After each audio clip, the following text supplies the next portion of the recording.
Okay students, so আমি light চেপ্টাৰটো discuss কৰি আছিলো পোহৰ প্ৰতিফলন আৰু প্ৰতিসৰণ সেই চেপ্টাৰটো আমি ডিসকাস কৰি আছিলো অলৰেডি তোমালোকৰ বাবে মই দুটাকে ভিডিও ইউটিউবত দি দিয়া হৈছে সেই ভিডিও গিটাৰ যদি এতিয়ালৈকে কোনোবাই ভিডিও গিটাৰ চোৱা নাই তোমালোকে ডেসক্ৰিপচনত থকা লিংকত গৈ পেলাই ভিডিও গিটাৰ চাব পাৰিবা আৰু যদি কিবা ডাউট থাকে মোক কমেন্ট বক্সত কমেন্ট কৰি জনাব পাৰিবা অলৰেডি আমি ডিসকাস কৰিলো লাইট চেপ্টাৰটোৰ ৰিফ্লেকচনৰ কথা ৰিফ্লেকচনৰ আমি স্ফেৰিকেল মিৰৰ কেনেকে ইমেজ ফৰ্মেশন হয় সেই কথাখিনি আমি লাষ্ট দুটা ক্লাছত ডিসকাস কৰিছিলো আৰু আমি প্ৰথম ডিসকাস কৰিছিলো যে আমাৰ যেতিয়া কনকেভ মিৰৰ এখন থাকে অৰ্থাৎ অবতল যেতিয়া দাপোন এখন থাকে তাৰ যেতিয়া আমি ইনফিনিটিত অবজেক্ট এটা ৰাখো ইনফিনিটি যেতিয়া অবজেক্ট থাকে আৰু অবতল দাপোন এখনত যদি তাৰ ইমেজ ফৰ্মেশন হয় হেতু কেনেকে কি ইমেজ ফৰ্মেশন হয় গুটে কথাখিনি আমাৰ ইয়াৰ আগৰ পাৰ্টত আছে আজি আমি ডিসকাস কৰিম যে সি যেতিয়া থাকে সি অৰ্থাৎ আমাৰ centre of curvature centre of curvature বা সিট যেতিয়া এটা অবজেক্ট থাকিব সেই অবজেক্টটোৱেনো কেনেকৈ ইমেজ ফৰ্মেশন কৰিব সেই ইমেজৰ পজিশনটো কি হ'ব তাৰ সাইজটো কি হ'ব আৰু তাৰ নেচাৰটো কি হ'ব সেই গুটে কথাখিনি আমি আজি ক্লাছটো ডিসকাস কৰিম আৰু মই তোমালোকক অলৰেডি ইমেজৰ নেচাৰৰ কথাখিনি বুজাই থোৱা আছে লাষ্ট ক্লাছত যে ইমেজৰ নেচাৰ কেটা টাইপৰ ইমেজ পোৱা হয় দুটা টাইপৰ ইমেজ পোৱা হয় এটা কোৱা হয় ৰিয়েল ইমেজ আৰু আনটো কোৱা হয় ভাৰ্চুৱেল ইমেজ ৰিয়েল আৰু ভাৰ্চুৱেল ইমেজ ৰিয়েলক অসমীয়াত কোৱা হয় হট প্ৰতিবিম্ব আৰু ভাৰ্চুৱেল ইমেজক কোৱা হয় অহট প্ৰতিবিম্ব গতিকে এই দুটা ইমেজৰ মই নেচাৰৰ কথা তোমালোকক মানে ইমেজৰ টাইপ হয় কিটা যিকিটা তোমালোকক মই অলৰেডি ইয়াৰ আগৰ ভিডিওটোত বুজাই থোৱা আছে কোনবাই যদি চোৱা নাই এইটা চাই লবা ঠিক আছে ওকে সো এতিয়া সিট গঠন হলে সিট যেতিয়া আমাৰ অবজেক্ট এটা থাকিব সেন্টাৰ অফ কাৰ্ভেচাৰ যাক কোৱা হয় অসমীয়াত ভাজৰ কেন্দ্ৰ হয় নে ইয়াত থাকিলে ন কেনেকে আমাৰ ইমেজ ফৰ্মেশন হ'ব সবে মন দি চাই সো প্ৰথম এইখিনতে আমাৰ আছে এটা অবজেক্ট ঠিক আছে এই অবজেক্টটো মই তোমালোকক কেনেকৈ দেখাই থোৱা আছে মানে অবজেক্টটো ওপৰলে থিয় হৈ আছে এনেকে থিয় হৈ আছে অবজেক্টটো বুজি পাই আছা একো ডাউট নাই ঠিক আছে সো প্ৰথম মই ৰে ডায়াগ্ৰাম আঁকিবলৈ অৰ্থাৎ ৰশ্মি চিত্ৰ অংকন কৰিবলৈ প্ৰথমটো তোমালোকক যেটো মই ৰুলৰ কথা কলো বা যেটো নিয়মৰ কথা কলো সেই নিয়মটো কি আছিল যে মুখ্য অক্ষ এডাল মুখ্য অক্ষ বা প্ৰিন্সিপাল এক্সিস হয় নহয়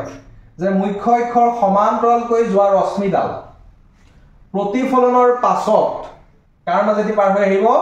ফকাছৰ মাজেদি পাৰ হৈ আহিব মই ইংৰাজীত কৈছো the ray which is parallel to principal axis is the ray ইয়াৰ পৰা অবজেক্টৰ পৰা ৰেডাল লাইক হৈছে নাই এই ৰে যিডাল প্যাৰেলাল হৈ থাকে principal এক্সিছৰ after the reflection glass আমাৰ মিৰৰখনত যেতিয়া খুন্দা খালে ৰিফ্লেকশন কৰিলে কৰি পেলাই কি কাৰ মাজেদি পাৰ হৈ আহে ফকাছৰ মাজেদি পাৰ হৈ আহে সবৰে ক্লিয়াৰ নে ক্লিয়াৰ গতিকে আকৌ তোমালোকে ইয়াতে চোৱা নেক্সট আমি ৰুলটো কি কৰিছিলো তাৰ উল্টাটো হয় যে the ray which is passes through focus pointer মাজেদি যেডাল ৰে আহে বা the ray which is coming through focus after the reflectionৰ পাছত সেই ৰেডাল কেনি যায় কলো মই সেই ৰেডাল কেনি যায় কলো সেই ৰেডাল আমাৰ প্ৰিন্সিপাল এক্সিছৰ প্যাৰেলালি যায় বুজি পাইছনে কথাটো মই এতিয়া অসমীয়াত কৈছো সেকেন্ড ৰুলে কি কলে যে মুখ্য কি আমাৰ ফকাস বিন্দুৰ মাজেদি পাৰ হৈ যোৱা ৰশ্মিডাল যেটা ৰশ্মি ফকাছৰ মাজেদি পাৰ হৈ যাব ৰিফ্লেকশনৰ পাছত হি প্ৰিন্সিপাল এক্সিস অৰ্থাৎ মুখ্য অক্ষৰ সমান যোৱাকৈ আহিব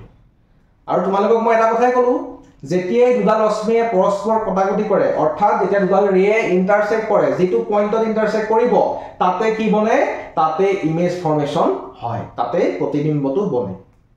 সবে বুজি পালানে কথাটো এতিয়া তোমালোকক মই এটা ট্ৰিক এটা শিকাম এতিয়া আমাৰ যেতিয়া পৰীক্ষাত আহে যে সিট থাকিলেনো কেনেকে আমি ইমেজ বনাব লাগে এটো পৰীক্ষাত বহুত বাৰ আহিছে এতিয়া লাগে তোমালোকে প্ৰিভিয়াস ইয়াৰ মেট্ৰিকৰ পেপাৰবোৰ চালে দেখা পাব কিন্তু আমি যদি পৰীক্ষাত এটো এনেকে আকো তেতিয়া কিন্তু আমাৰ ইমেজটো কোড বনিব এইখিনিতে তোমালোকে ইমেজ বনিছে দেখিছানে সি আৰু এফৰ মাজতে বনা দেখিছা যিমান চেষ্টা কৰিলে তোমালোকে কিন্তু পৰীক্ষাত এটো একুৰেটলি উলিয়াব নোৱাৰা তাৰ কাৰণে মই এটা তোমালোকক টেকনিক শিকাই দিছো মনত ৰাখি লবা যে এইগিটা ৰুলটো ফলোই হ'ব কিন্তু আমি অকমান বেলেগ ধৰণে সি আৰু এফৰ মাজত থাকিলে ইমেজটো অকমান বেলেগ ধৰণে চাবা দেই মই কেনেকে আঁকিব লাগে শিকাই দিছো চাবা মন দিয়া সো এইটো আমাৰ কাৰণে আছে কি অবজেক্ট ঠিক আছে অবজেক্টটো কোড আছে সিট আছে এটো কি হয় ফকাস এফ আৰু এটো পি টো মই দেখাই থোৱা আছে তোমালোকে স্কেলত সবে মন দিবা সবে আনিছা স্কেল পেন্সিল সবে লৈছা তোমালোকে স্কেলত যদি এইটো যদি লোৱা তোমালোকে 1.5 সেন্টিমিটাৰ যদি লোৱা অবজেক্টৰ যিটো হাইট সেইটো যদি 1.5 সেন্টিমিটাৰ লোৱা তললে আৰু 1.5 সেন্টিমিটাৰ বহাই লবা 1.5 সেন্টিমিটাৰ বহাই লবা টোটাল কিমান সেন্টিমিটাৰ এটা হেৰি বনাবা 3 সেন্টিমিটাৰ এটা দীঘল লাইনডাল ড্ৰ কৰিবা ইয়াতে সিট এটো মই টেকনিক হয় এটা ঠিক এটা শিকাই দিছো যাতে সিট যদি আমাৰ ৰাখিবলৈ আহে তেতিয়া কেতিয়াও খেলিমেল নহয় এইটো মনত ৰাখিলে ঠিক আছে সো মই কি কলো কথাটো এইকনৰ পৰা এইকলৈ তোমালোকে 1.5 সেন্টিমিটাৰ লৈ লবা বা 2 সেন্টিমিটাৰ লব পৰা এইকনৰ পৰা এইকলৈ যিমান সেন্টিমিটাৰ লোৱা এইকনৰ পৰা ইয়াৰ পৰা ইয়ালেও সমান লেন্থৰে লব লাগিব স্কেলডালত ঠিক আছে তাপা তোমালোকে এডাল ড্ৰ কৰি ললা নেক্সট ইয়াৰ পৰা প্ৰথম ৰুলটো ইউজ কৰি দিয়া the ray which is coming from the object and which is parallel to the principal axis পুৰা parallel নহব পাৰে চাবা মই যেটো কোনো ধৰণৰ স্কেল ইউজ কৰা নাই হয় নে after the reflectionৰ মাজত পাছত কাৰ মাজেদি আহিব ফোকাসৰ মাজেদি আহিব বুজি পাইছা না কথাটো আৰু ভালকে মন দিয়া বস্তুটো যে মই এই ৰেডাল ডাইৰেক্ট ইয়ালৈকে লৈ অহা দেখাইছো এটো টেকনিক এটা হয় বুজি পাইছা না কথাটো নেক্সট ৰুলটো কি আছিল যে ফোকাসৰ মাজেদি যাল পাৰ হৈ যাব ফোকাসৰ মাজেদি পাৰ হৈ যোৱাডাল ৰিফ্লেকশনৰ পাছত হে প্ৰিন্সিপাল এক্সিসৰ প্যাৰেলেলি আহিব the ray which is coming through focus point F after the reflection the ray parallel to the principal axis এতিয়া আমি কোড দেখালো কথাগুলি কৰবলে সেন্টার অফ কার্ভেচার সি তে কথাগুলি কোড দেখালো নে গতিকে ইমেজ টু কোড বনিব সি তে বনিব ক্লিয়াৰ হল না বস্তুটো সকলোৱে ক্লিয়াৰ হল না অনলাইন সাইডৰ ষ্টুডেন্টস কিনিব মই কৈছো তোমালোকে যদি কিবা ক্লিয়াৰ হোৱা নাই কমেন্টত জনাই লোৱা এতিয়া কমেন্ট কৰা মই ৰিপ্লাই দিম সবৰ কমেন্টত মই ৰিপ্লাই দিম আৰু ভিডিওটো যিমান পাৰা কিমান শেয়াৰ কৰিবা যিমান পাৰা কিমান ভিডিওটো শেয়াৰ কৰিবা যাতে সকলোৱে ভিডিওটো পায় ঠিক আছে গতিকে তোমালোকে এটো গম পালানে মকমন বেকা হল বস্তুটো আকোতে অকমান বেকা হল দেখিছানে বস্তুটো অকমান বেকা হল তাই বুলি তোমালোকে মই ভাবিছো ধৰিব পাৰিছা কিতাপত চাই ললে একেটা বস্তু কল ঠিক আছে অকমান ডাঙৰকে অকা কৰে দেখিবলৈ অলপ বেকা লাগিছে হলে গতিকে আমি এটা কথা গম পাই গলো এইখনতে যে যেতিয়া সিট থাকে যেতিয়া আমাৰ অবজেক্টটো যেতিয়া সেন্টাৰ অফ কাৰ্ভেচাৰ সিট থাকে তেতিয়া কেনেকুৱা ইমেজ বনাই আমি গম পালো পজিশন অফ দা ইমেজ এটা পজিশন আমি ক'ব লাগিব ইয়াৰ কোৱা কোৱেশ্চনটো কি এট সেন্টাৰ অফ কাৰ্ভেচাৰ সিট আকৌ সিটে বনিছে মানে হয়নে এটো সিটে বনিছে চোৱা এটো যে বনিলে এটো কি তললে যে মুভ কৰি আছে এটো কি হয় এটো কি হয় এটো কি হয় এটো আমাৰ কাৰণে কি আছিল অবজেক্ট আছিল নাই এটো আমাৰ কাৰণে অবজেক্ট আছিল ওপৰটো এই তললে যে বনিলে এটো কি হয় এটো কি বনিলে তললে এটো আমাৰ কাৰণে ইমেজ বনিলে মই যে অসমীয়াত কওঁ এটো আমাৰ কাৰণে আছে লক্ষ্য বস্তু অসমীয়াত অবজেক্টটো কোৱা হয় লক্ষ্য বস্তু আৰু ইমেজটো কোৱা হয় কি বুলি প্ৰতিবিম্ব গতিকে আমি ভালকে চাইছো এটা বস্তু দেখিছো যে প্ৰতিবিম্বটো সিটে বনিছে সঁচা কথা কিন্তু কি হৈছে উল্টা হৈ আছে কি হৈ আছে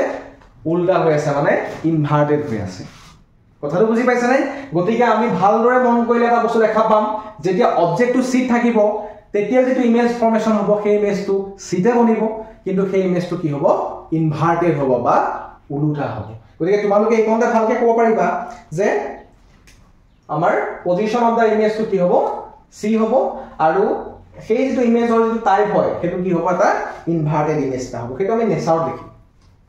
ঠিক আছে যে ইনভাৰ্টেড হ'ব নে তোমাৰ থিয়কে থাকিব বা উল্টা হ'ব সেই কথাটো আমি কোন লিখিম নেচাৰত লিখিম আৰু নেচাৰটোত আমি আৰু এটা কথা লিখিম যে ইমেজটো ৰিয়েল ইমেজ হয় নে ভাৰ্চুৱেল ইমেজ হয় আমি সেই কথাটো লিখিম নেচাৰ ঠিক আছে বুজি পালা সো সেকেন্ড পইণ্ট আমি লিখিব লাগে সাইজ কি দেখিছা সাইজটো কি দেখিছা ৰামে কোৱা সাইজটো কি দেখিছা হা সেম সাইজ এটো মই হেকানে স্কেল লৈ পেলাই আঁকিবলৈ কৈছিলো যে এটো যদি 1.5 সেন্টিমিটাৰ অবজেক্ট হয় ইমেজটো কিমান সেন্টিমিটাৰ বনিছে 1.5 সেন্টিমিটাৰ মানে সেম হৈ আছে নাই গতিকে আমি অনলে ক'ব পাৰিম যে যেতিয়া অবজেক্ট এটা সেন্টাৰ অফ কাৰ্ভেচাৰ সিট থাকিব হি যিমানটো হাইটৰ অবজেক্ট হ'ব ইমেজটো হিমান হাইটৰ এটা ইমেজ পাম ক্লিয়াৰ নে সবৰে ক্ৰিস্টাল ক্লিয়াৰ হৈছে নাই মই এইটো কথা কোৱা হৈছে ঠিক আছে গতিকে ইয়াৰ সাইজটো আমি ইয়াত লিখি দিম যে কি সাইজ লিখিম সেম সাইজ কি লিখিম সেম সাইজ এস কি কিহৰ সেম সাইজ হৈছে কিহৰ সেম সাইজ অবজেক্টৰ same size of the object এটো মই লিখি থকা নাই হবনে বা অসমীয়া ক'লে আমি কি বুলি লিখিম তাক একে আকাৰৰ প্ৰতিবিম্ব মানে এই যেটো ইমেজ বনিছে যেটো প্ৰতিবিম্ব বনিছে হেতু কাৰ সতি একে সাইজৰ অবজেক্টৰ সতি একে সাইজৰ বৰ ইন্টাৰেষ্টিং বস্তু এটো ইন্টাৰেষ্টিং লাগিছে না পঢ়ি হা লাগিছে গতিকে এই বস্তুবোৰ এনেকৈ বস্তু বহুত ইন্টাৰেষ্টিং মই কিছুমান তোমালোকৰ টেকনিক শিকাই যাম কিছুমান ট্ৰিক শিকাই যাম পৰীক্ষাত সেই টেকনিক বা ট্ৰিকবোৰ ইউজ কৰিলে কিছুমান কোৱেশ্চনৰ আনসাৰ বা কিছুমান বস্তু মনত ৰাখিবলৈ বহুত সহজ হৈ যাব বুজি পাইছে না কথাটো গতিকে এটো তোমালোকে মনত ৰাখিবা এটো এটা ট্ৰিক দেখাই দিলো তোমালোকক আজি যে যেটা সিট থাকিব তেতিয়া আমি সমান লাইনত হেৰি কৰিলো ঠিক আছে এইকনকে বুজি পালা এটা নেক্সট ওয়ান নেচাৰ মানে কি প্ৰকৃতি যে যেটো আমাৰ ইমেজ বনিব ইমেজটোৰ ৰিয়েল ইমেজ হ'ব নে ভাৰ্চুৱেল ইমেজ হ'ব মই লাষ্ট ক্লাছত ডিসকাস কৰিছিলো ৰিয়েল ইমেজবোৰ ক'ত ফৰ্ম হয় real image are form in the screen real ইমেজবোৰ কি হয় সদায় স্ক্ৰীনত বনে মই তোমালোকক লাষ্ট ক্লাছত ধুনীয়াকৈ বুজাইছো আছে যদি সিনেমা হলত আমি যদি সিনেমা চাই থাকো সেই সিনেমাখন ক'ত দেখি থাকো স্ক্ৰীন এখন দেখি থাকো আৰু সেই লাইটটো ক'ৰ পৰা গৈ থাকে প্ৰজেক্টৰ পৰা সেই যেটো স্ক্ৰীনত যেটো ইমেজ বনি আছে হেতু এটা ৰিয়েল ইমেজ হয় বুজি পাইছা কিন্তু আমি যদি আইনাখনৰ মুখত ৰৈ থাকো আমাৰ পিছফালে যেটো নিজকে দেখা পাও সেই যেটো ইমেজ হেতু কেটা ৰিয়েল নহয় হেতু কি ইমেজ ভাৰ্চুৱেল মানে হেতু এটা ইমাজিনাৰি ইমেজ হয় বুজি পাইছা ক্লিয়াৰ হৈছে সবৰে গতিকে আমি এতিয়া এটা কথা মনত ৰাখিম কমতে যে যেতিয়া মিৰৰ কথা ডিসকাস কৰা হয় এটা বস্তু তোমালোকে মনত ৰাখিবা মিৰৰ ক্ষেত্ৰত in case of mirror object যিফালে থাকে একেটা ফালে যদি ইমেজও বনে সেই ইমেজটো কোৱা হয় ৰিয়েল ইমেজ তোমালোকে এটা বস্তু মোক কোৱাচোন অবজেক্টটো এইফালে আছে ইয়াৰটো এটো কি সাইড লেফট সাইডে আছে আৰু আমাৰ ইমেজটো কোন ফালে বনিছে লেফট সাইডে বনিছে গতিকে হেতু কি ইমেজ হ'ব এটা ৰিয়েল ইমেজ হ'ব সবে ক্লিয়াৰ হৈ গৈছে না সো মই এটা কথাই কলো যেতিয়া অবজেক্ট যিফালে থাকে সেইফালে যদি আমাৰ ইমেজও বনে সেই ইমেজটো কোৱা হয় এটা ৰিয়েল ইমেজ হেতু কাৰ ক্ষেত্ৰত অকল মিৰৰ ক্ষেত্ৰত মনত ৰাখিবা এটো এটা সৰু মই তোমালোকক টেকনিক এটা শিকাম ঠিক আছে গতিকে তোমালোকে এটা সেকেন্ডত গম পাব পাৰিবা এটো ৰিয়েল নে ভাৰ্চুৱেল এখন মিৰৰ হয় এটো ৰিফ্লেক্টিং সাৰফেস এফালে অবজেক্ট আছে ইমেজও এফালে বনিছে গতিকে এটো নেচাৰটো কি হ'ব ৰিয়েল কোনোবা ষ্টুডেন্টৰ যদি ভিডিও বেছি স্ক্ৰীনত লাগিছে তোমালোকে অকমান স্লো কৰি লব পাৰিবা ঠিক আছে ওকে সো এটো ইমেজটো হ'ব আমাৰ এটা ৰিয়েল ইমেজ ৰিয়েল আৰু কি থিয় হৈ আছে নে কি উল্টা হৈ আছে ভালকে চাও আগতে এনেকৈ আছিল এতিয়া কি হৈ গল উল্টা হৈ গল গতিকে তোমালোকে একতে ক'ব পাৰিবা যে real and inverted very good real and inverted এটা ইনভাৰ্টেড শব্দটোৰ অৰ্থ হৈছে কি উল্টা মানে আমি এটা ক'ব পাৰিম অসমীয়াত ক'লে হট আৰু উল্টা প্ৰতিবিম্ব গঠন হৈছে এটা সবৰে ক্লিয়াৰ হৈ গল না সি লেকে ওকে ইয়াৰ পাছত আমি ইয়াৰ সি এটা আমি সি লেকে গম পালো দেন নেক্সট অবজেক্টটো ক'ত ৰাখিম উচল লাইন থাকিব লাগিব মিৰৰখন এতিয়া আমি প্ৰথম ইনফিনিটি ৰাখিছিলো তাৰ পিছত আমি সি বাহিৰত ৰাখিছিলো এতিয়া আমি অবজেক্টটো সি ৰাখিলো এতিয়া ক'ত ৰাখিম সি আৰু এফৰ মাজত ৰাখিম বুজি পাইছানে কথাটো গতিকে তাৰ পিছত ক'ত ৰাখিম বাৰু এফত ৰাখিম অবজেক্টটো তাৰ পিছত ক'ত ৰাখিম এফ আৰু পিৰ মাজত ৰাখিম আৰু তাৰ পিছত আৰু একো নাই ইমানৰে আমাৰ পসিবিলিটি আছে হয় নহয় কথাটো গতিকে নেক্সট আমি সি লেকে পঢ়িলো নেক্সট আমি পঢ়িম যে অবজেক্টটো কি আমাৰ অবজেক্টটো যেতিয়া সি আৰু এফৰ মাজত থাকে তেতিয়ানো কেনেকুৱা ইমেজ ফৰ্মেশন হয় গোটেই কথাখিনি আমি ডিসকাস কৰিম ওকে ঠিক আছে সো ঠিক আছে ষ্টুডেন্ট এতিয়া হলে আমি এতিয়া ডিসকাস কৰিম যে যেতিয়া অবজেক্টটো সি আৰু এফৰ মাজত থাকে অৰ্থাৎ সেন্টাৰ অফ কাৰ্ভেচাৰ মানে ভাজক কেন্দ্ৰ আৰু ফোকাসৰ যেতিয়া মাজত থাকিব অবজেক্টটো তেতিয়ানো কেনেকুৱা ইমেজ বনিব আমি সেই কথা ডিসকাস কৰিম সবে আকৌ পুৰা ফোকাস হৈ আহা সবে মন দিয়া পুৰা দেই ফুল ফোকাসত আহা সো এতিয়া আমি অবজেক্টটো ক'ত ৰাখিম আমাৰ অবজেক্টটো ধুনীয়া এটা অবজেক্ট আমি ধুনীয়াকৈ লম হয় না এটা কিউট অবজেক্ট এটা ৰাখিম আমি হা ক'ত ৰাখিছো সি আৰু এফৰ ক'ত মাজত এইজনে মই ৰঙাকে এটা মাৰ্কাৰ দি পেলাই হেৰি কৰিছো যাতে এটা হাইলাইট হৈ থাকে বস্তু ওকে এতিয়া আমি প্ৰথম ৰুল ইউজ কৰিম ইয়াত কি আছে প্ৰথম ৰুলটো the ray which is parallel to ঘৰ কাটিব লাগিব এটা দেই যে the ray which is parallel to principal axis after the reflection is goes through the focus অসমে ক'লে কি হ'ব যে মুখ্য অক্ষৰ সমান্তৰালকে যোৱা ৰশ্মিডাল প্ৰতিফলনৰ পাছত ফোকাসৰ মাজেদি পাৰ হৈ আহে ক্লিয়াৰ নেক্সট ৰুলটো কি আছিল বা প্ৰথম ৰুলটো আমি ইউজ কৰিছো ৰবা এফালে চোৱা the ray which is parallel to principal axis এটা প্যাৰেলাল হৈ গ'ল after the reflection ফোকাসৰ মাজেদি আহিলে স্কেল আছে দিয়াচোন কাবা পালো হি ফোকাসৰ মাজেদি আহিলে নে এটো ফোকাসৰ মাজেদি আহিলে হয় তো প্ৰথম আমি কোনতে গম পালো সেইটো এৰো দিবলৈ সদায় মনত ৰাখিবা এৰো দিবই লাগিব যেতিয়া এৰো নিদিয়া তেতিয়া ৰে ডায়াগ্ৰাম সদায় লগালগ ভুল হৈ যায় বুজি পাইছা সো সেকেন্ড ৰুলটা কি ক'লে সেকেন্ড ৰুলটা কি ক'লে যে ফোকাসৰ মাজেদি যোৱা ৰশ্মিডাল যেডাল ৰে আমাৰ কেনি যায় ফোকাসৰ মাজেদি যায় এইডাল ৰে ফোকাসৰ মাজেদি গ'ল নাই যে ফোকাস বিন্দুৰ মাজেদি পাৰ হৈ যায় ৰশ্মিডাল the ray which is passes through focus f after the reflectionৰ পাছত হি কাৰ প্যাৰেলাল হৈ যাব প্ৰিন্সিপাল এক্সিছৰ কি হ'ব প্যাৰেলাল হৈ যাব দেখিছানে প্ৰিন্সিপাল এক্সিছৰ প্যাৰেলাল হৈ যাব তো বাইটো অকমান মোৰ অকাটো অকমান বেকা হ'ল দেই বস্তুটো অকাটো অকমান বেকা হ'ল বস্তুটো মই সিটো কম ভিতৰলৈ দিছো দেই সিটো কমন এনেকুৱা লৈছো সিটো বেছি বাহিৰলৈ আহিল চেণ্টাৰটো ওকে চোৱা সো এতিয়া ইয়াত ভালকে মন দিয়া ইমানন্ত আহিব ন বস্তুটো অকাটো অকমান বৰ্ডত ৰাখিব দিগদাৰ হয় কিন্তু মই যিমান পাৰো চেষ্টা কৰিছো সো এতিয়া আমি ভালকে চালে দেখা পাম যে এইডাল ইমানলৈ আহিছে আহি পেলাই ইমানতে এটা ইন্টাৰসেক্ট কৰিছে দুডাল ৰে কৰিছে নাই কৰা কৰিছে গতিকে মই কৈছো যে দুডাল ৰে মিনিমাম দুডাল ৰে যেটো পইণ্টত কটাকটি কৰে সেই পইণ্টতে কি বনে ইমেজ বনে গতিকে তোমালোকে মোক কোৱাচোন ইমেজটো ক'ত বনিছে ইমেজটো বিয়ন্ড সি মানে সিৰ বাহিৰত বনিছে আমি ভালকে চালে দেখা পাম যে এইটো হৈছে আমাৰ কাৰণে ইমেজ ভালকে চোৱা এইটো হৈছে আমাৰ কাৰণে ইমেজ বুজি পাইছানে কথাটো আৰু আগতে ইমেজটো কি আছিল থিয় হৈ আছিল এটা ইমেজটো কি হৈ গ'ল উলুটা হৈ গ'ল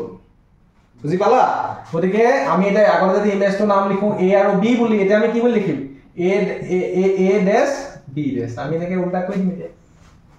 কথাটো বুজি পালা নে বা b a বুলি লিখা কথা নাই বা এটা b কৰি দিয়া এটো এটা a কৰি দিয়া উল্টা হৈ গ'ল মানে ধৰি পাইছা না সবে পাইছা গতিকে আমি এটা বস্তু ক্লিয়াৰ হৈ গলো যে যেতিয়া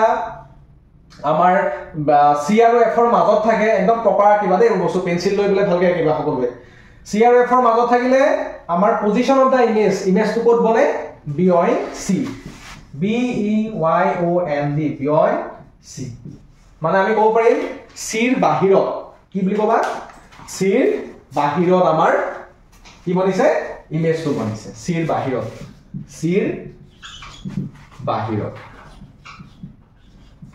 সবে বুজি পালানে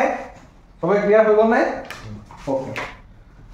সো ইয়াতে আমি আকাৰটো চাও সাইজটো চাও ভালকে তোমালোকে সাইজটো চাই পেলাই মোক কোৱাচোন সাইজটো কি হ'ব ইয়াৰ সাইজটো ভালকে কোৱাচোন এডু সাইজটোকে আমি দেখা দেখি আমি গম পাইছো এডু সাইজটো কি হয় ডাঙৰ হয় কিন্তু হাইলি এনলাৰ্জ হৈ যায় বহুত ডাঙৰ হৈ যায় নহয় অলপ ডাঙৰ গতিকে আমি ইমেজ অবজেক্টতকে আমি দেখা পাইছো ইমেজটো সাইজটো ডাঙৰ এনলাৰ্জ বুলি যাক কোৱা হয় বুজি পাইছানে গতিকে এটো আকাৰটো লিখিবা ইয়াত কি বুলি লিখিবা যে এনলাৰ্জ কি বুলি লিখিবা e n l a r g d enlarge বা আমি ক'বলৈ গলে কি বুলি কম অসমীয়াত কি বুলি কম হা অসমীয়াত কম এটা ডাঙৰ ইমেজ এটা বনিছে বা বিবৰ্ধিত বুলি কম একচুৱেল শব্দটো হয় বিবৰ্ধিত ঠিক আছে মই লিখি লবা সাইডত লিখি লবা আসাল বিলে পঢ়িলে বিবৰ্ধিত বুলি কোৱা অসমীয়া আৰু নেচাৰটো আমি যদি নেচাৰটো চাও সবে দেখি পাই আছে এতিয়া নেচাৰটো ইজিলি ক'ব পাৰিবা ৰিয়েল নে ইনভাৰ্টেড হ'ব ওকে সৰি ৰিয়েল নে ভাৰ্চুৱেল হ'ব ৰিয়েল হ'ব কেলে ৰিয়েল হ'ব বিকজ মই এটা কথা কৈছো এখন মিৰৰ হয় মিৰৰ আগত যেতিয়া অবজেক্ট থাকে হেফালে যদি ইমেজ বনায় এটা এনেকৈ বনিব পাৰে এনেকৈ বনিব মেইনলি গতিকে অবজেক্টৰ ফালে যদি ইমেজটো বনায় সেই ইমেজবোৰ কোৱা হয় কি বুলি ৰিয়েল ইমেজ গতিকে আমি একদম ইজিকে গম পাই গলো এতিয়া যে এইটো যেটো ইমেজ হ'ব এইটো মিৰৰখনৰ আগতে বনিছে অবজেক্ট থকা ফালেই বনিছে গতিকে এইটো এটা ৰিয়েল ইমেজ ৰিয়েল আৰু কি আমাৰ কি ইনভাৰ্টেড নে থিয়কে ঠিকে আছে ইনভাৰ্টেড হৈ আছে আমি দেখা পাইছো উল্টা হৈ আছে চোৱাচোন অবজেক্ট এনেকৈ আছিলে ইমেজ কমপ্লিট উল্টা হৈ গ'ল আমি লিখিব পাৰিম ৰিয়েল এণ্ড ইনভাৰ্টেড আৰু অসমীয়াত কি বুলি ক'ব পাৰিম আমি হট আৰু উল্টা গতিকে এইকলৈকে তোমালোকে ক্লিয়াৰ হৈ গ'লা নে এতিয়া আমি ডিসকাস কৰিলো এই জাস্ট যে সি আৰু এফ ৰ মাজত যেতিয়া অবজেক্ট থাকিব কেনেকুৱা ধৰণৰ ইমেজ ফৰ্ম হয় ওকে এতিয়া আমি নেক্সট ডিসকাস কৰিম যে এতিয়া আমি সি আৰু এফ ৰ মাজত থকাটো গম পালো অলৰেডি এতিয়া আমি অবজেক্টৰ অলপ ওচৰলৈ লৈ আহিম আহি পেলাই ক'ত পালেহি ফোকাস পাই গ'লে এতিয়া মানে ওচৰলৈ আহি আছে এতিয়া ক'ত পালেহি অবজেক্টটো আহি পেলাই আমাক একদম ফোকাসৰ ওচৰত পাই গ'লি দেখিছানে বস্তুটো এতিয়া ফোকাসত যেতিয়া থাকিব এটা ইয়াতে ইন্টাৰেষ্টিং কথা আমি চাব লাগিব আমি এতিয়ালৈকে দুটা ৰুলৰ কথা শিকিলো প্ৰথম ৰুলটো কিহত আছিল the ray which is parallel to principal axis after the reflection goes through focus principal axis অৰ্থাৎ মুখ্য অক্ষৰ সমান্তৰালকে যোৱা ৰশ্মিডাল প্ৰতিফলন হোৱাৰ পিছত ফকাছৰ মাজেদি আহে সেকেন্ডটো ৰুলে আমাক এইটো কথা কয় ফকাছৰ মাজেদি পাৰ হৈ যোৱা ৰশ্মিডাল the ray which is passes through the focus point F after the reflection is goes parallel to the principal axis অৰ্থাৎ ফকাছৰ মাজেদি অহা ৰশ্মিডাল প্ৰতিফলন হৈ পেলাই আকৌ প্ৰিন্সিপাল এক্সিসৰ মুখ্য অক্ষৰ সমান্তৰালকে আহে 3 নম্বৰ কন্ডিশন আৰু এটা ৰুল আছে 3 নম্বৰ ৰুলটো হৈছে ভাজকেন্দ্ৰ অভিমুখী ৰশ্মি প্ৰতিফলনৰ পাছত একেটা দিশতে গতি কৰে মাকবা কৈ দিছো the ray which is passes through the center of curvature C যদি এটা ray center of curvature or মাজেদি পাৰ হৈ আহে ৰিফ্লেকশন কৰি পেলাই সেই ৰেডাল আকৌ সেন্টাৰ অফ কাৰ্ভেচাৰ দি উলাই পেলাই গুছি যায় ৰিফ্লেক্টেড ৰেডাল ধৰিব পাৰিলা গতিকে এই তিনটা ৰুলৰ কথা তোমালোকে একেবাৰে মনত ৰাখিবা গোটেই তিনটা ৰুল কিতাপতে আছে এটা ইয়াত তোমালোকে চোৱাচোন প্ৰথম ৰুলটো কি আছিল the ray which is parallel to the principal axis after the reflection goes through focus এনেকুৱা হবনে মই কমন অকাম খেলিলে মানে অলপ হেৰি হ'ব পাৰে সব বাকি ঠিকে আছে হয় নে যেহেতু মই ডাঙৰকে কিছু কমন চাবা দেই বস্তুটো সো নেক্সট ৰুলটো আমৰা কি কয় ফকাছৰ মাজেদি যোৱা ৰশ্মিডাল প্ৰিন্সিপাল এক্সিসৰ প্যাৰেলাল হ'ব এটো ফকাছতে অবজেক্ট আছে ফকাছৰ মাজেদি কেনেকৈ যাব এডাল যদি অবজেক্টটো ফকাছতে থাকে এডাল তোমালোকে কমন সেন্সৰ কথা এটো তেনেকুৱা কন্ডিশনত ফকাছৰ মাজেদি আকৌ ক'ব পাৰি এডাল যাবহি পসিবল নহয় তেনেকুৱা আমি কোনটো ৰুল ইউজ কৰিম থাৰ্ড যেটো ৰুল আছিল মই এই মাত্ৰ তোমালোকক যেটো ৰুলৰ কথা শিকাই গলো সেই ৰুলটো আমি ইয়াতে এপ্লাই কৰিম সেইটো ৰুলে কি কৈছিলে আমাক যে center of curvature তে যেটা ৰশ্মি যাব the ray which is coming through the center of curvature C এটো C হয় না এটো so C এতে যেটা ৰশ্মি যাব after a reflectionৰ পাছত it goes through the same path মানে এফালে যে C মাজেদি যোৱা ৰশ্মিডাল প্ৰতিফলন হৈ পেলাই আকৌ একেটা ডাইৰেকশনতে গুছি আহিব সো আলটিমেটলি এনেকুৱা হ'ল এই ৰেডাল গ'ল গৈ পেলাই আকৌ ৰিফ্লেক্ট হৈ পেলাই আকৌ বাহিৰলৈ ওলাই আহিলে একেটা ডাইৰেকশনতে ওলাই আহিলে না গতিকে আহি পেলাই এতিয়া ইমেজটো ক'ত বনাম চোৱাচোন তোমালোকে মোক কোৱা এটো গৈ আছে ৰেডাল ক'ত বনাব ইমেজটো ক'ত বনাব তোমালোকে ভাবাচোন ইয়াৰ ইমেজটো বহুত আঁতৰ বনাবগে ইমেজটো ক'ত বনাবগে ইয়াৰ বহুত আঁতৰ বনাব আমি ক'ত বনাব এতিয়ালৈকে ঠিককে ক'ব পৰা নাই ইনফিনিটিত বনাবগে ইমেজটো কাৰণ চোৱাচোন এডাল ইন্টাৰসেক্ট কৰি পেলাই ইনফিনিটিত বনাবগে হৈ পাইছে নে কথাটো গতিকে এইটো যেতিয়া আমাৰ ফকাছত থাকে ন এটো পৰীক্ষাত আহে সুধি আছে বহুতবাৰ সুধিছে আগত যে ফকাছত যে থাকিব তেতিয়া অবজেক্ট আমাৰ কি ইমেজ কোড বনায় বহুতবাৰ সুধিছে তেতিয়া আমি ক'ব লাগিব যে সেইটো কন্ডিশনত ফকাছত থাকিলে ইমেজটো কোড বনিব ইনফিনিটিত বনিব অৰ্থাৎ অসীমত বনিব এফালে আমি কি বুলি লিখিম এটো ইনফিনিটি বুলি লিখিব পাৰিম নে এটো ইনফিনিটি অৰ্থাৎ অসীমত বনিবগে ধৰি পাইলা না কথাটো অৰ্থাৎ ইনফিনিটি অসমে কি বুলি কোৱা হয় অসীম বুলি কোৱা হয় অসীমত বনিব ধৰি পাইলা গতিকে আমি এটা position of the image equal লিখিম যে এট ইনফিনিটি মানে ক'ত বনিব অসমে যদি আমি ক'বলৈ যাওঁ ক'ত বনিব অসীমত বনিব ক'ত বনিব অসীমত বনিব ইমেজটো নেক্সট আমি সাইজৰ কথা চাওঁ মই তোমালোকে সাইজটো কথা দেখি পেলাই নিশ্চয় গম পাইছা যে যেহেতু অসীমত বনিব বহুত ডাঙৰ এটা ইমেজ বনিব গতিকে কি হ'ব হাইলি এনলাৰ্জ হ'ব অৰ্থাৎ আমি অসমত ক'বলৈ গ'লে অতি বিবৰ্ধিত ইমেজ এটা পাম মানে বহুত ডাঙৰ এটা ইমেজ এটা পাম বুজি পাইছা এটা একদম পইণ্ট সাইজৰ তেনেকুৱা ইমেজ নহয় বহুত ডাঙৰ এটা ইমেজ পাম বুজি পাইছা নে কথাটো গতিকে আমি ইয়াতে আকাৰটো কথা লিখিম যে হাইলি কি লিখিম এনলাৰ্জ ENLARGED অৰ্থাৎ অসমীয়াত ক'বলৈ গ'লে কি হ'ব কিতাপত পাই যাবা তোমালোকে দেই কিতাপত ধুনীয়াকৈ পাই যাবা অসমীয়াত ক'বলৈ গ'লে কি হ'ব অতি বিবৰ্ধিত এটা প্ৰতিবিম্ব পাম নেক্সট এতিয়া মোক কোৱাচোন ইয়াৰ নেচাৰটো কি হ'ব এগেইন এইটো তোমালোকে ভালকৈ চালে দেখা পাবা যে এইটো আমাৰ মিৰৰ হয় এখন মিৰত যিফালে ইমেজ থাকিব অকে অবজেক্ট থাকিব সেইফালে যদি একেটা সাইডতে যদি ইমেজ বনে সেইটো কি ইমেজ ৰিয়েল ইমেজ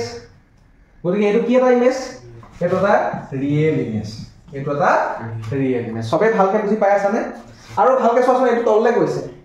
এই লাইনডাল যদি আমি কনসিডাৰ কৰো এনেকৈ যদি কনসিডাৰ কৰি লাইনডাল এই লাইনডালৰ তললে গৈছে নাই ইমেজটো তলত বনিছে নাই ওপৰলে বনিলে সেইটো থিয়কে থাকিব তললে যদি বনি যায় সেইটো কি উল্টা হ'ব গতিকে ইমেজটো ইয়াত কি হ'ব ৰিয়েল এণ্ড ইনভাৰ্টেড ইমেজ এটা গতিকে এই তিনটা কথা তোমালোকে মনত ৰাখিবা যে ইয়াত মই এটা নতুন এটা পইণ্টৰ কথা ক'লো এটা নতুন পইণ্টৰ কথা ক'লো সেই পইণ্টটো আছিলে কি যে থাৰ্ড ৰুলটোৰ কথা আমি ডিছকাছ কৰিলোঁ ইয়াতে হয়নে সেই ৰুলটোৱে কি ক'লে যেতিয়া আমাৰ চিৰ মাজেদি এটা ৰে পাৰ হৈ যাব ৰিফ্লেকশ্যনৰ পাছত কি আকৌ CA দি গুচি আহিব বুজি পালানে কথাটো গতিকে এইটো আছিলে আমাৰ F থাকিলে আমি ইনফিনিটি ইমেজ পাম নেক্সট এতিয়া আমি যেটো ইমেজ পঢ়িম সেইটো লাষ্ট ইমেজ ওকে যেটো আমি এটা অবজেক্টৰ কথা পঢ়িম ন অবজেক্টৰ পজিশনৰ কথা কৈম সেইটো লাষ্ট হয় আৰু বেলেগ নাই এতিয়া আমি F লৈকে আনিলো এতিয়া নেক্সট ক'লৈ আনিম F আৰু P মাজলৈ আনিম বুজি পাইছেনে কথাটো গতিকে নেক্সট তোমালোকে লিখি লোৱা যে F in between F and P লিখি লোৱা সো এতিয়া আমি ডিসকাস কৰিম যেতিয়া আমাৰ অবজেক্টটো F আৰু P ৰ মাজত থাকে তেতিয়ানো কেনেকুৱা ইমেজ ফৰ্ম হ'ব সেইটো আমি ডিসকাস কৰিম আৰু এইটো ইমেজ পৰীক্ষাত বহুতবাৰ সুধিছে কিয় সুধিছে কাৰণ এইটো কন্ডিশনতে অকল মাত্ৰ F আৰু P ৰ মাজত থাকিলেই এই যিখন আমাৰ হেৰি আছে মিৰৰ আছে কি এটা ভাৰ্চুৱেল ইমেজ বনায় কনকেভ মিৰৰে অকল ভাৰ্চুৱেল ইমেজ কেতিয়া বনায় যেতিয়া অবজেক্টটো F আৰু P ৰ মাজত থাকে কেনেকেনো ভাৰ্চুৱেল ইমেজটো বনাব অৰ্থাৎ আমাৰ অসৎ প্ৰতিবিম্বনো কেনেকে বনাব এইটো কথা আমি ডিসকাস কৰিম এতিয়া চাই লওক সো এতিয়া স্কেলডাল এটা সো এতিয়া আমি এটা ডিসকাস কৰিছো যেতিয়া F আৰু P ৰ মাজত আছে সাপোজ এইটো মই অকমান আকতে খেলি মেলি হ'ব পাই চাবা দেই ভালকে চাই যাবা F আৰু P ৰ মাজত এতিয়া আমাৰ কি আছে অবজেক্টটো আছে ন এটা প্ৰথম ৰুলটো আমাৰ কি কৈছিলে the ray which is parallel to the principal axis after the reflection of the car মাজে যাব বুলি কৈছিলে ফোকাস তুখন পাৰ হৈ আহিলে তে অবজেক্ট কেনেকে ফোকাসৰ মাজে যাব পসিবল আছে জানো নাই এতিয়া এই কোনতে আমি 4 নম্বৰ ৰুলটো মনত ৰাখিব লাগিব এতিয়ালৈকে মই তিনটা ৰুল তোমালোকক শিকাই গলো 1 2 3 3 নম্বৰ ৰুললৈকে শিকাই গলো 4 নম্বৰ ৰুলটো এই কোনতে মনত ৰাখিবা যেতিয়া পিলে অৰ্থাৎ আমাৰ মেৰুলে বা পললে যেতিয়া ৰে যায় হেলনিয়াকে যেতিয়া যায় এটো যদি আমি ধৰি লৈছো পি বুলি ইয়ালে হেলনিয়াকে যে ৰেডাল যাব এই ৰিফ্লেকশনৰ পাছত আকৌ সেম এংগল হৈ গলে হেলনিয়াকে আকৌ কি ওলাই যায় ধৰিব পাৰিছে না কথাটো এটা ইয়ালে এই ৰেডাল কেনেকে গল হেলনিয়াকে যোৱা ৰেডাল কেনে হ'ব আমাৰ ৰিফ্লেকশনৰ পাছত কেনে যাব আকৌ এগেইন কি এনেকে হেলনিয়াকে ওলাই আহিব যেনেকে আমি এই প্ৰথমতে যে পঢ়িছিলো সমতল আপোনাৰ কাৰণে প্লেন মিৰৰ কাৰণে আমি পঢ়িছিল না এনেকে এখন যদি প্লেন মিৰৰ হয় এনেকে ৰেডাল আহিব আহি পেলাই একেটা ডাইৰেকশন দেখি সমান এংগল কৰি ওলাই যাব পঢ়িছিল গতিকে ইয়াতো হে তেনেকৈ হ'ব মানে সঁচা তুমি এইখন প্লেন মিৰৰ নিচিনা হৈ গলকে না আলটিমেটলি এই পইণ্টটো গতিকে যেতিয়া F আৰু P ৰ মাজত থাকে অবজেক্টটো তেতিয়া কি ডাইৰেক্ট P লে আমাৰ ইমেজ ৰেডাল যাব যেতিয়া P লে ৰেডাল যাব হেলনিয়াকে যোৱা ৰেডাল আকৌ আমাৰ হেলনিয়াকে প্ৰতিফলনৰ পাছত ওলাই আহিব ক্লিয়াৰ হৈ গ'লে গতিকে এইফালে হেলনিয়াকে ৰেডাল আমাৰ ওলাই আহিব নেক্সট আমি এতিয়া ৰেডাল অকণ বহাই দিছো মই দীঘলকে বহাই দিছো ৰবা দেই এই ৰেডাল মই অকণমান দীঘল কৰি দিলো ঠিক আছে সবাই বুজি পালা এখন লাগে নেক্সট এতিয়া আমি এইখনতে এটা কাম কৰিব লাগিব যে এই যে ৰে আমি ইয়াতে যেটা ৰে ড্ৰ কৰিছিলো এই ৰেডাল আমি বাহিৰলৈ অকণমান এনেকে বহাই ল'ব লাগিব এনেকে আমি কি কৰিব লাগিব বাহিৰলৈ অলপ এক্সটেন্ড কৰি ল'ব লাগিব আৰু বাহিৰলৈ যেতিয়া আমি এক্সটেন্ড কৰিছো এখানে মই ডট লাইন দিছো কেনে ডট লাইন দিলো কাৰণ এই ৰেবোৰ ৰিয়েল হয় এই ৰেবোৰ সদায় ৰিয়েল ইমেজ ৰিয়েল এই ৰেবোৰ নহয়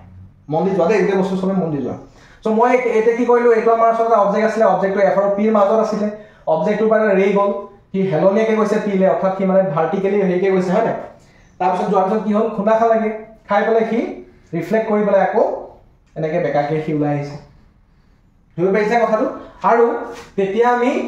অকমান বাহিৰলৈকে এনেকে ৰেখনৰ বাকি আমাৰ মিৰৰখনৰ বেক সাইডে অকমান দীঘলকে অকমান এক্সটেন্ড কৰি পেলাই ৰিডাল ৰাখিলো নেক্সট আমি ফাৰ্স্ট ৰুলটো স্যাটিসফাই নকৰিলে সেকেন্ড ৰুলটো কি আছিল ফোকাসৰ মাজেদি যোৱাৰ ৰিডালৰ কথা আছিল এইটো ফোকাসৰ মাজে যাবই নোৱাৰে বিকজ এই ফোকাসৰ পৰা আঁতৰি গুচি আহিল ধৰি পাইলে কথাটো সো তেতিয়া 3 নম্বৰ ৰুলটো কি আছিল সি কথা আছিল যে সেন্টাৰ অফ কাৰ্ভেচাৰ সি লে যদি কোনবা ৰে যায় সেই ৰেডাল ৰিফ্লেকশনৰ পাছত কেনি আহিব এগেইন সি এৰিয়া আহিব নাই এফালে যে ৰেডাল ওলাই গৈছে হয় না ৰিফ্লেক্ট কৰি পেলাই আকৌ কি কেনি যাব সি হৈ পেলাই ওলাই গুচি আহিব আৰু এই ৰেডাল আমি অকমান বাহিৰলৈ অকমান এইফালে বেক সাইডে এই ৰেডাল আমি অকমান বহাই লম এনেকে বহাই লব পাৰিনে এডাললে বহাই লব পাৰিছনে কোন কথা কই কৈছে দুডাল ৰে এই পইণ্টটোহে কথা কই কৈছে ভালকে মন দিয়া তোমালোকে এইফালে কাৰণ এই দুডাল ৰে এডাল এনেকে গ'ল এডাল এনেকে গুচি আহিলে ভালকে চোৱাচোন এংগলটো হয়নে গতিকে ইয়াত ইমেজ ফৰ্ম হ'বগে আৰু পসিবিলিটি নাই মানে এই সাইডে ইমেজ আৰু বনিব নোৱাৰে ইমেজটো কোন ফৰ্ম হ'ব ইমেজটো ফৰ্ম হ'ব মিৰৰখনৰ বেক সাইডে বুজি পাইছানে কথাটো গতিকে ভালকে চোৱা মিৰৰখনৰ বেক সাইডে যদি ইমেজ ফৰ্ম হৈছে সেইটো ৰিয়েল হ'ব জানো কেতিয়াও নহয় সেইটো কি ইমেজ হ'ব ভাৰ্চুৱেল ইমেজ হ'ব এতিয়া গম পাই গলা নাই যে f আৰু p মাজত যেতিয়া অবজেক্ট থাকিব এইটো অবজেক্ট তেতিয়া সেই যিটো ইমেজ বনিব সেই ইমেজটো কি ইমেজ এটা ভাৰ্চুৱেল ইমেজ গতিকে এইটো যিটো ইমেজ এইটো ডট লাইনত দিবা দেই এইটো আমাৰ কাৰণে এটা কি ইমেজ ভাৰ্চুৱেল ইমেজ এইটো আমাৰ কাৰণে এটা ভাৰ্চুৱেল ইমেজ এইটো যদি a আৰু b হয় এইটো কি হ'ব a dash b dash the position of the image কি লিখিবা back of the mirror মানে মিৰৰখনৰ বেক সাইডে বাহিৰলৈ বনাইছে গম পাইছানে কথাটো ক'ত বনাইছে মিৰৰখনৰ বাহিৰলৈ বনাইছে ধৰিব পাইছানে সবে বিহাইন্ড দা মিৰৰ বা বেক অফ দা মিৰৰ বুলি আমি ক'ব পাৰি যে এইটো বিহাইন্ড এইফালে হয়নে গতিকে ইয়াতে আমি লিখিম যে বিহাইন্ড দা মিৰৰ অৰ্থাৎ দাপোনৰ ক'ত বনিছে বাহিৰত বনিছে ধৰিব পাৰিলানে সবে ক'ত বনিছে দাপোনখনৰ বাহিৰত বনিছে গতিকে বহুত বেছি ইম্পৰ্টেন্ট কথা মই এটা এইকনতে তোমালোকক ক'লো যে একমাত্ৰ অকল এইটো কণ্ডিশ্যনতহে একমাত্ৰ f আৰু p মাজত অবজেক্ট থাকিলেহে ইমেজটো বাহিৰত বনে দাপোনখনৰ আদাৰৱাইজ কি দাপোনখনৰ আগফালে বনে ঠিক আছে এটা নেক্সট সাইজটো তোমালোকে দেখিছাই দেখিবলৈ গম পাইছা এইটো যদি আমাৰ অলপ সৰু হয় ইয়াত সাইজটো কি ডাঙৰ হয় গতিকে আমি কি বুলি ক'ব পাৰিম ইয়াক আমি কি বুলি ক'ব পাৰিম কোৱাচোন এনলাৰ্জ বুলি ক'ব পাৰিম নে এনলাৰ্জ মানে কি ডাঙৰ হয় গতিকে আমাৰ ইয়াত সাইজটো কি হ'ব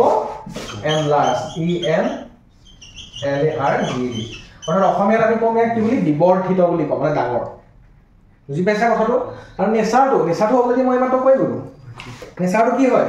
নেচাৰটো ভাৰ্চুৱেল হয় ভাৰ্চুৱেল আৰু কি হয় থিয় হৈ আছে দেখিছানে ভালকে মন দিয়া আগতে আমি ইনভাৰ্টেড কৈ আছো এতিয়া যে থিয়কে থাকিব তাক ইৰেক্ট ইমেজ বুলি কোৱা হয় ভাৰ্চুৱেল আৰু কি বনিছে ইৰেক্ট অৰ্থাৎ আমি অসমীয়াত ক'বলৈ গ'লে কি হ'ব যে অহত আৰু থিয় প্ৰতিবিম্ব বনিছে মানে ইমেজটো আমাৰ ভাৰ্চুৱেল এণ্ড ইৰেক্ট ইৰেক্ট বনিছে ধৰিব পাৰিলে নাই একেলগে বুজি পালা নাই সো আমি এতিয়া ডিসকাস কৰিলো যে কনকেভ মিৰৰ এখনৰ বেলেগ পজিশনত অবজেক্ট ৰাখিলে কেনেকুৱা আমি ইমেজ বনে কেনেকুৱা ইমেজ ফৰ্মেশন হয় সেই গুটেই বস্তুখিনি আমি A to Z ক্ৰিস্টেল ক্লিয়াৰকে ডিসকাস কৰিলো সবে বুজি পালা আৰু আমি লগতে ইয়াতে মোস্ট ইম্পৰ্টেন্ট এটা কথা শিকিলো যে ৰিয়েল ইমেজটো কেতিয়া বনে আৰু ভাৰ্চুৱেল ইমেজটো কেতিয়া বনে সেই গুটেই কথাখিনি আমি ডিসকাস কৰিলো এতিয়া জাস্ট মই এটা কথা তোমালোকক এতিয়া কৈ পেলাই আজি এই ভিডিওটো তোমালোকক শেষ কৰিম বা আজি ক্লাছটো আমি ইয়াতে কমপ্লিট কৰিম বুজি পাইছা শেষ কৰিম কথাটো এনেকুৱা যে তোমালোকৰ কনকেভ মিৰৰ যিখন আছে সেই কনকেভ মিৰৰ কিছুমান ইউজ আছে কিছুমান ব্যৱহাৰ আছে সেই ব্যৱহাৰখিনি তোমালোকে কিতাপত যদি ভালকে চোৱা কিতাপখন যদি ভালকে চোৱা পেজ নাম্বাৰ 166 ত ভালকে চালে দেখিবা যে use of concave mirrors concave মিৰৰৰ ব্যৱহাৰবোৰ কিতাপত ধুনীয়াকৈ লিখি থোৱা আছে কি ব্যৱহাৰ যে concave mirrors are commonly use in torch আমি টৰ্চ লাইটত দেখিছা না টৰ্চ লাইটত আমি কি ইউজ কৰো কনকেভ মিৰৰ ব্যৱহাৰ কৰো search lights and vehicle headlights to get powerful parallel beam of light অৰ্থাৎ যে আমি ভেহিকলস মানে গাড়ী মটৰৰ যেটো আমাৰ হেডলাইট দেখিছা না হেডলাইটত আমি কি ব্যৱহাৰ কৰো এই কনকেভ মিৰৰখনে ব্যৱহাৰ কৰা হয় কিয় ব্যৱহাৰ কৰা হয় কাৰণ কি এটা স্ট্ৰেট এটা মানে আমাক ধুনীয়াকৈ এটা লাইট দিব পাৰে মানে ধুনীয়া এটা হেৰি দিব পাৰে বুজি পাইছানে কথাটো powerful parallel beam of light they are often used as a saving mirrors to see a larger image of the face আমাৰ যে দাড়ি খুৱা হয় সেভ কৰা হয় না দাড়ি যে সেভ কৰা হয় দেখিছা না ডাঙৰ এখন মিৰৰ এখন লোৱা হয় হয়নে সেই মিৰৰখন সেভিং মিৰৰখন কি থাকে মেইনলি কনকেভ থাকে next one the dentist use concave mirrors to see larger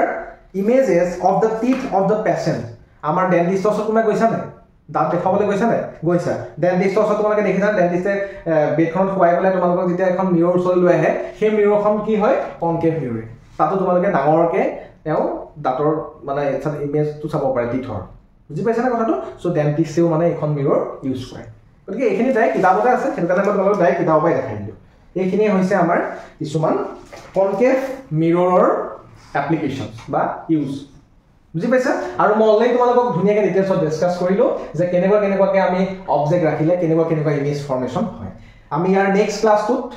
আমাৰ কনভেক্স মিৰৰ কথা আমি ডিটেইলছত ডিছকাছ কৰিম কনভেক্স মিৰৰ এখননো কেনেকুৱা ধৰণে ইমেজ ফৰ্মেশ্যন কৰে সেই গোটেই কথাখিনি ডিছকাছ কৰিম আৰু আজি ক্লাছটো ইমানেই আৰু মই আমাৰ অনলাইন ষ্টুডেণ্টছখিনিক কথাটো কৈছোঁ যিখিনি ষ্টুডেণ্টে এতিয়ালৈকে ভিডিঅ'টো লাইক কৰা নাই তোমালোকে লাইক কৰি দিবা যদি ভাল পাইছা আৰু সকলোৰে মাজত শ্বেয়াৰ কৰি দিবা আৰু এটা কথা মই তোমালোকক জনাব বিচাৰিছোঁ আমি অনলাইন বেটছ আৰম্ভ কৰিছোঁ অলৰেডি মই ছায়েন্সৰ অনলাইন বেটছ ষ্টাৰ্ট কৰিছোঁ যিখিনি ষ্টুডেণ্টে এতিয়ালৈকে জইন কৰা নাই অনলাইন বেটছত তোমালোকে অতি সোনকালে অনলাইন বেটছৰ কাৰণে জইন কৰিবা ঠিক আছে আৰু তোমালোকক এটা কথা মই লগতে জনাব বিচাৰিছোঁ যে আমাৰ এতিয়াৰ পৰা আমি এমচিকিউ কুৱেশ্যনছখিনি খুব বেছি ডিছকাছ কৰিম আজি লাইট চেপ্টাৰটো আমাৰ কমপ্লিট হৈ যাব লাইট চেপ্টাৰ কমপ্লিট হোৱাৰ পিছত তোমালোকক মই লাইট চেপ্টাৰৰ যিমানখিনি এমচিকিউ কুৱেশ্যনছ আছে গোটেইখিনি আমি ক্লাছতে ডিছকাছ কৰিম গতিকে ভিডিঅ'খিনি যদি তোমালোকে ভাল পাইছা সকলোৱে লগৰ সকলো ষ্টুডেণ্টৰ লগত তোমালোকে শ্বেয়াৰ কৰি দিবা thank you so' much for ৱাচিং বাই